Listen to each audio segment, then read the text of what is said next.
నమస్తే, welcome to reflection news. నేను మీ journalist Siddhu. ఇవాల్టి నుంచి మన కొత్త షో సీదీ బాత్ సిద్ధుకే సాత్. ఇంతకీ ఏంటి ఇవాల్టి షో సీదీ బాత్ టాపిక్ అంటారా?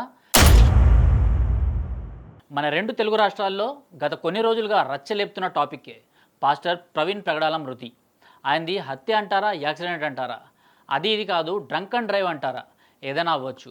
పోలీసులు ఇంతవరకు ఏది చెప్పలేదు కాబట్టి మనం కూడా తొందరపడి ఏదేదో అనకుండానే ఉందాం. కానీ అసలు పాస్టర్ ప్రవీణ్ పరలోక యాత్ర సంగతి లోతుగా చర్చించే ముందు ఇక్కడ తెలుగు వాళ్ళకి ఆ మాటకొస్తే మొత్తం సౌత్ ఇండియాలోనే ఎవరు పెద్దగా పట్టించుకొని ఓ న్యూస్ చెప్పుకుందాం.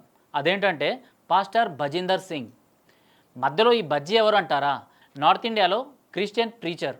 ఈయన్ని జనం గొప్పగా యేసు అని, యేసు ప్రాఫెట్ అని కూడా కీర్తిస్తుంటారు. కానీ తాజాగా మనోని తీసుకెళ్లి బొక్కలో తోయండి అనేసి కోర్టు తీర్పునిచ్చింది. అయ్యయ్యో, దైవజనుడికి అలాంటి కష్టం ఎందుకు వచ్చిందా అనేసి అనుకుంటున్నారా? కష్టం భజీందర్కి రాలేదు, ఆయన వల్ల ఓ బాధితురాలికి వచ్చింది. 2018లో ఒక రేప్ విక్టిమ్ పోలీస్ కంప్లైంట్ ఇచ్చింది. అందులో పేర్కొన్నది ఏంటంటే ఈ పాస్టర్ బజ్జీ ఆమెను రేప్ చేశాడట. అంతేకాదు ఆ దుర్మార్గాన్ని వీడియో తీసి బ్లాక్మెయిల్ కూడా చేశాడు. చివరికి ఆమె పోలీసుల్ని ఆశ్రయించడంతో వ్యవహారం మొత్తం మొహాలి కోర్టుకు చేరుకుంది. న్యాయస్థానం మన రేపిస్టు అదేనండి మత పెద్దకి యావజ్జీవ శిక్ష వేసింది. లైఫ్ ఇంప్రిజ్మెంట్ పక్కా అవ్వడంతో పోలీసులు సార్ని నేరుగా జైలుకు తీసుకుని వెళ్ళిపోయారు. ప్రస్తుతం ఒక కేసులో జీవిత ఖైదును అనుభవిస్తున్న నాటు పాస్టర్ గత ఫిబ్రవరిలో ఓ మహిళ మీద చేయి కూడా చేసుకున్నాడట. ఆ వ్యవహారంలో మరో కేసు కూడా కొనసాగుతుంది. మరో కేసులో ఒక బాధితురాలు తనతో లైంగికంగా అసభ్యంగా ప్రవర్తించాడని ఆరోపిస్తుంది. ఇది కూడా బజ్జీ మెడకు చుట్టుకునే ఉంది. ఇది పంజాబ్లోని ఒకానొక రేపిస్ట్ కథ. ఇప్పుడు మళ్ళీ ప్రవీణ్ పగడాల స్టోరీకి వద్దాం. పాపం ఆయన హెడ్లైట్ లేని బుల్లెట్ బండిపై బాధ్యత కూడా లేకుండానే బయలుదేరాడు. మార్గమధ్యంలో పల్టీ కొట్టి పరలోక ప్రభు వద్దకు వెళ్ళాడు. పోలీసులు దర్యాప్తు చేసి విషయమేంటో చెప్పేదాకా మన తెలుగు క్రిస్టియన్ సోదరులు ఆగలేకపోయారు. ఇన్ఫ్యాక్ట్ ఆపుకోలేకపోయారు. సో అస్సలంటే అస్సలు ఆపుకోలేక పాస్టర్ ప్రవీణ్ది హత్య అన్నారు. పోనీ ఆయన చనిపోయే ముందు సోషల్ మీడియాలో ఓ పోస్ట్ పెట్టాడు. తనకు ముస్లిం అతివాదుల నుంచి ప్రాణహాని ఉందని కలవరపడ్డాడు.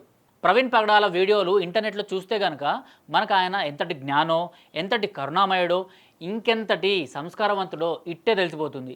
ఆయన మొహమ్మద్ ప్రవక్తను జస్ట్ ఓ 4 మాటలు అన్నాడు. కానీ రాముణ్ణి, సీతమ్మ తల్లిని, హిందువుల దేవతల్ని, అవతార పురుషుల్ని నోటికి వచ్చినట్టు విమర్శించాడు. విమర్శించడం ఏంటి, వీళ్ళనంతా తిట్టిపోసాడు అంటారా? అది కూడా కరెక్టే.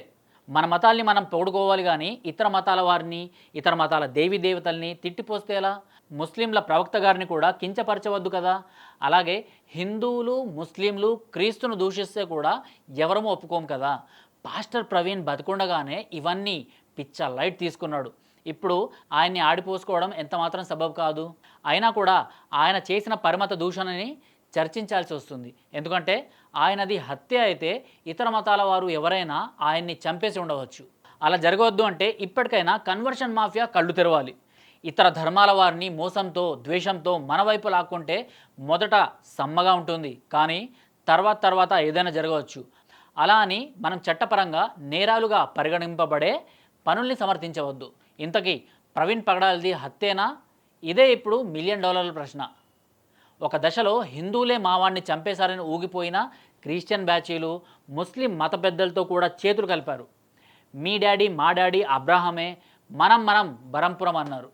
మీది తినాలి మాది తినాలి అంటూ హిందువుల్ని దాదాపు హంతకుల్ని చేసేశారు. అసలు రాముల వారిని, సీతమ్మ తల్లిని తిట్టినోళ్ళని హత్యలు చేసేంత సీను హిందువులకు ఉందా? ఒక్కసారి ఆలోచించండి. హిందువులకు చంపే అలవాటే ఉంటే పరిస్థితి ఇక్కడ దాకా వచ్చేదా?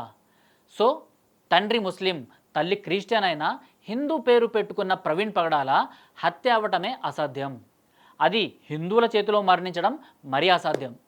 ఆ రాత్రి బుల్లెట్ మీద బయలుదేరిన పాస్టర్ బాబు అక్కడక్కడ ఆగి మద్యం కొనుక్కొని ఊగుతూ తూగుతూ ముందుకు సాగాడని సీసీటీవీ ఫుటేజ్లు టీవీ ఛానల్స్ మాధ్యమంలో చూపిస్తున్నాయి. కాబట్టి యాక్సిడెంట్ అనేదే ఇంచుమించు ఫైనల్. సరే, మన పాస్టర్లు క్యాన్సర్లు, షుగర్లు, బీపీలు, ఎయిడ్స్ లాంటి ఇంకెన్నో బోలెడన్ని ప్రాణాంతక రోగాలు కూడా చేతి స్పర్శతో తగ్గిస్తారు కదా. మరి తమ స్వంత మరణాన్ని, అది యాక్సిడెంట్ అయినా హత్య అయినా ఎందుకు తప్పించుకోవట్లేదు అనుకుంటున్నారు? అది యేసునాథుడికే తెలవాలి. అది పక్కన పెడితే మనం ఇంతకుముందు చెప్పుకున్న పంజాబ్లోని పాస్టర్ గుర్తున్నాడు కదా, భజీందర్ సింగ్. ఈయన కూడా ఎడాపెడా రోగాలు తగ్గించేవాడే. పంజాబ్లోని తాజ్పూర్లో మొహాలీలో 2 దుకాణాలు నడిపేవాడు. 2 చర్చిల్లోని వారం వారం కొబ్బరి నూనె మ్యాజిక్లు ఇక్కడ జరిగినట్టే బోలెడు జరిగేవి. ఇవన్నీ చేసి రేప్ చేశాడు. కోర్టు జీవిత ఖైదు విధించేసింది. మరి భజీందర్ సింగ్ గురించి మన మెయిన్ స్ట్రీమ్ మీడియా ఎందుకు మాట్లాడలేదు? ప్రవీణ్ పగడాల మాత్రమే పాస్టరా? భజీందర్ సింగ్ పాస్టర్ కాదా? కామలీల గురించి మాట్లాడమంటే పాస్టర్లు విసుక్కుంటున్నారు ఎందుకు? ఇలాంటి వ్యవహారాన్నే మన దేశంలో సెక్యులరిజం అంటుంటారు.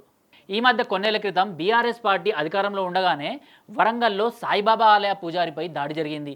ఆయన మీద దాడి చేసింది కారు గుర్తు పార్టీ వాళ్ళ అభిమాన ఓటు బ్యాంకు మతం ఆయన. అందుకే పెద్దగా హడావిడి జరగలేదు. బీజేపీ హిందూ సంస్థలు నిరసనలు తెలిపాయి. అక్కడితో కథ ముగిసిపోయింది. మరి గుడి పూజారి హత్య కన్ఫర్మ్ అయినా ఎందుకు మీడియా మేధావులు రాజకీయ నాయకులు తొడలు కొట్టలేదు? పోయినవాడు హిందూ కాబట్టి. ప్రవీణ్ పగడాల విషయంలో సాక్ష్యాలన్నీ యాక్సిడెంట్ అని ప్రూవ్ చేస్తున్నా కూడా ఎవరికి వారు రెచ్చిపోతూనే ఉన్నారు. కారణం మైనార్టీ ఓట్ బ్యాంక్. అవసరం వస్తే 2 మైనార్టీ మతాల వాళ్ళు కూడా చేతులు కలిపి హిందువుల్ని టార్గెట్ చేస్తారని కూడా తేలిపోయింది. వీళ్ళ ఫాదర్ వాళ్ళ ఫాదర్ ఇద్దరి నాన్నగారు ఒకరేనట. అసలు భారతదేశంలో పుట్టిన అందరి తాతలకు ముత్తాతలకు ఎవరి తండ్రి? ఆ రామయ్య తండ్రి. ఆయన మాత్రం హిందూ ద్వేషులకు నచ్చడు. నోటికి వచ్చినట్టు తిట్టడమే.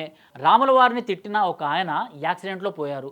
ఇప్పుడు తాజాగా ఈయనది కూడా యాక్సిడెంటో కాదో అన్నది తేలాలి. నెక్స్ట్ రాముడిని తిట్టి ఎవరు హైవే ఎక్కుతారో చూడాలి. Last but not least pastor Bhajinder Singh, pastor Praveen Pagadala వీళ్ళ ఉదంతాల్లో నుంచి మనం ఏం నేర్చుకోవాలి? వాళ్ళు తప్పు చేసినా చూసి చూడనట్టు వదిలేస్తారు. హిందూ సాధువులు, సన్యాసులు, పీఠాధిపతులు ఏ తప్పు చేయకున్నా కూడా దొంగ అనేసి ఆరోపణలు చేసైనా ఇరికిస్తారు. ఇలాగే హిందువు చేస్తే ఏమీ కానట్టు నటిస్తారు. మైనార్టీలకు చీమ కరిచినా పాము కరిచినట్టు ఎలివేషన్లు ఇస్తారు. వాళ్ళ మతపిచ్చి వారికి బలం. మన సెక్యులరిజం మన బలహీనత. ఇది ఇవాల్టి మన సీదీ బాత్ సిద్ధుకి సాత్. సో మరో ఎపిసోడ్లో మరో కొత్త స్టోరీతో మీ ముందుకు వస్తాను. టిల్ దెన్ జై హింద్, జై భారత్.